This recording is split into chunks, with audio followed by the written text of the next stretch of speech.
Alors jusqu'à présent, on a travaillé essentiellement avec des nombres, soit entiers, soit doubles. Mais en fait, on peut manipuler avec des méthodes n'importe quel type de données. Donc ici, on va écrire quelques petites méthodes qui vont manipuler des chaînes de caractères et des caractères. Donc je vais créer une nouvelle classe qui va s'appeler mot et dans laquelle je vais par exemple écrire une méthode qui va me récupérer la première lettre, le premier caractère en fait d'un mot. Et le premier caractère d'un mot, bah, ça va être évidemment être de type char. Donc ici, je vais dire static char, ça va être le type de retour. Le nom de ma méthode, ça va être première lettre, premier caractère, et va recevoir en paramètre un mot ou une chaîne de caractères en tout cas. Donc ça va être string, et puis je vais l'appeler, cette variable-là, peux l'appeler mot, ou je peux l'appeler phrase, ou je peux l'appeler chaîne simplement, peu importe. Et je veux récupérer la première lettre de cette chaîne de caractères. Et la première lettre d'une chaîne de caractères, on y accède en faisant mot.charat et on donne la valeur 0 pour dire c'est la première lettre qui nous intéresse. Une fois que j'ai calculé ça, je dois retourner cette valeur-là. Il ne faut pas oublier le mot-clé return, sinon rien ne marche.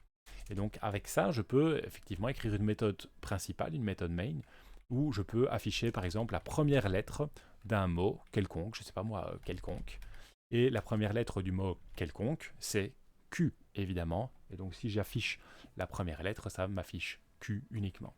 Ok, parfait.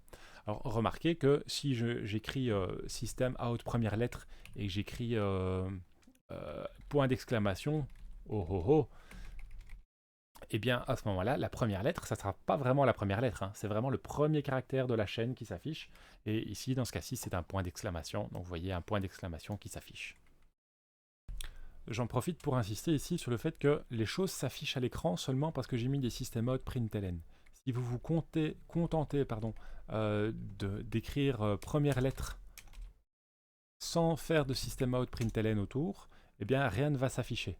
Okay, donc si vous pouvez lancer et exécuter ceci, rien ne s'affiche à l'écran. Voilà, il n'y a rien.